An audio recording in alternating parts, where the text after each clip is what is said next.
If you stand on Sosúa Beach and you look down the coastline, you'll see something strange. These massive, ghostly concrete structures built straight into the cliffs, almost as if they were carved into rock. And if you didn't know any better, you'd think it was a ruin left behind from some ancient Caribbean civilization.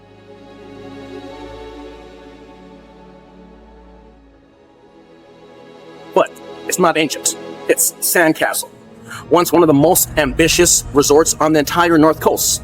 Some say it was the first major resort ever built in Puerto Plata. One of the pioneers of the all-inclusive concept.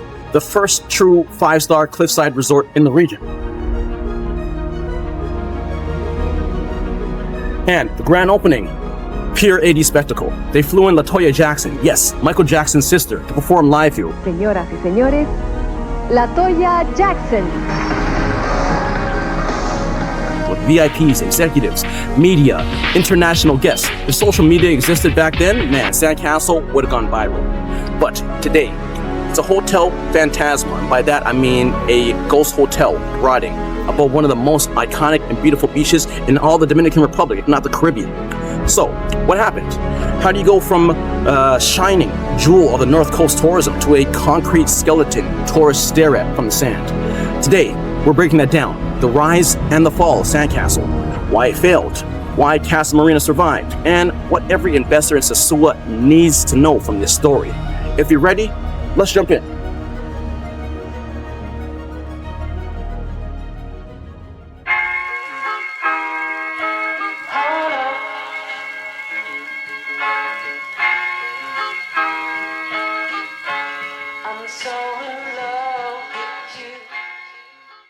In the early 1980s, Sosúa wasn't nightlife. It wasn't bachelor trips. It wasn't single traveler tourism.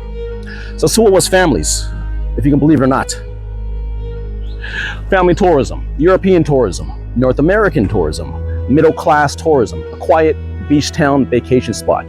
And Sandcastle was a massive, ambitious project built for exactly that audience. The resort sat directly on the cliffs overlooking Sosúa Bay, as you can see over here. So, terraced in the limestone, designed to blend into the terrain like a mini Machu Picchu.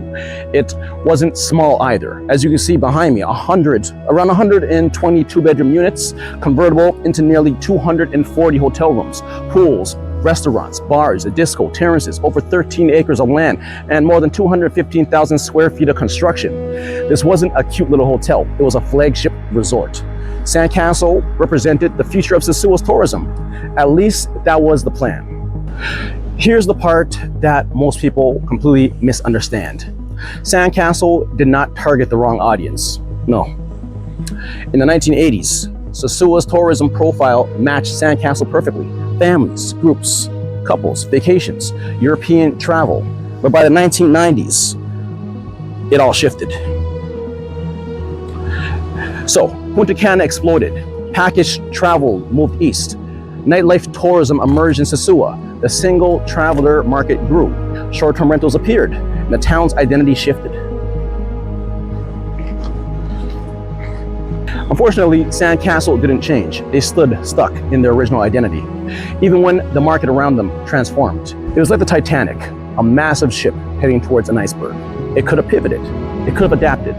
But it sailed straight until it hit something. It hit reality. I'm imagining Leonardo DiCaprio hanging off one of these little balconies as the iceberg is going down. So, it slowly drowned in a market which it no longer belonged to. Here are the core failures, okay? So get ready. I'm gonna give it to you fast and direct, okay? Number one, they didn't evolve. The market changed, they didn't. Quite simple. Number two, they didn't diversify. They relied entirely on family tourism.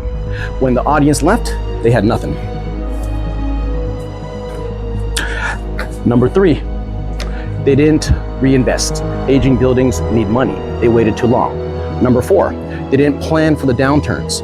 No contingency, no flexibility, always reacting, never anticipating. Number five, they didn't innovate. Tourism trends evolved. Traveler expectations evolved. Sandcastle stayed the same. They weren't defeated by one mistake. They were defeated by no evolution at all. Back in the 80s, there wasn't much of a Dominican middle class. Today, it's growing. It's growing fast. Dominicans travel more now. They spend more. they weaken more in places like Sosúa, Puerto Plata, Cabarete, and Punta Cana.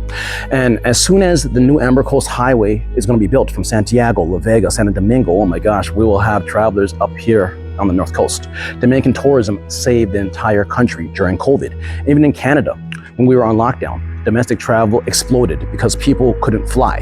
So in DR, domestic tourism could become a major safety net if operators build for it. Sandcastle couldn't. Many short-term rental hosts didn't, but you can. Sandcastle changed owners multiple times, but none had the resources or the vision to revive it. Renovating a resort of this size was too expensive, and still is too expensive. Modernizing it, too complicated. Repositioning it was too costly. And once it deteriorated, as you can see, too far, investors didn't want to touch it with I'd say a 300-foot pole. Sandcastle didn't die from a single blow. It died from being left behind, and it died with time. A final wave didn't take it down. The lack of adaptation did. While Sandcastle collapsed, Casa Marina, on the other hand, survived, and they did quite well. All right, welcome to Casa Marina. This is the resort that has been sustaining Sosúa. Sosúa's one only resort. We're gonna walk into a little bit. I'm gonna show you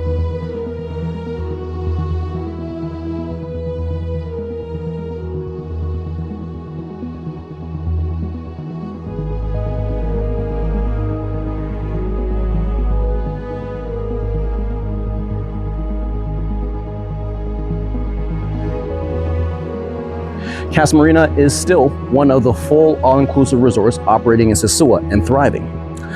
Why is it thriving? Well, first off, because it evolved. It reinvested. They improved their rooms. They built partnerships with tour operators. They created predictable pipelines of Canadian and European tourists. Even during the worst drop, even during Operation Atlantico, Casa Marina's buses were still pulling in. And what's interesting, if you ever in Sosúa, you know the sort of people that are staying at Casa Marina, and that's not a bad thing. And I don't have any insider information, but from the eye test, they stayed steady when the rest of Sosúa was drowning. The difference is, Casa Marina adapted, Sandcastle didn't. Casa Marina represents one side of Sosúa. Pedro Crescente represents the other. The future isn't choosing between them, it's blending them together. Tourism always changes, and the operators who survive are the ones who will change with it. So let's break this down real fast again, so let me know if you're ready. Number one, diversify your audience. If your business depends on one type of traveler, you're vulnerable. Number two, upgrade before the market forces you to. Sandcastle waited too long. Many hosts today are repeating that mistake. Number three, you need to build for predictability, not hope. Casa Marina has pipelines and repeat guests. Most hosts rely on hope, not strategy. Number four, never fight the market's identity. The strongest version of Sosúa is a balanced Sosúa. So think of Casa Marina, Pedro Crescente, families, solo travelers, beach life, nightlife. That's the Sosúa that survives. And before we close, I'm gonna say this, I'll make it public. I'm not a full-time YouTuber. I come from a legal background in Canada, and I made the decision to go all in Sosúa, Dominican Republic. It's actually around the same time as COVID, so this is quite timely. I'm a business owner, I'm a real estate investor, and I manage my own rentals right here on the North Coast.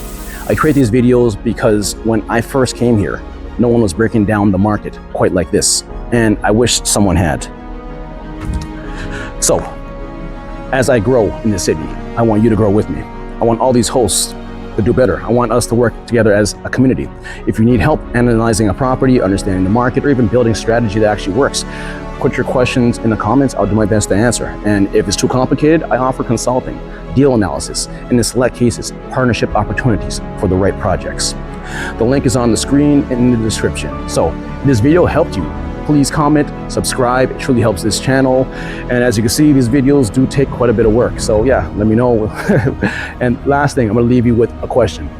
Looking at Sandcastle's rise and fall, what kind of Sosúa do you want to see over the next 10 years? A city that repeats its past mistakes, or a city that learns, adapts, and evolves?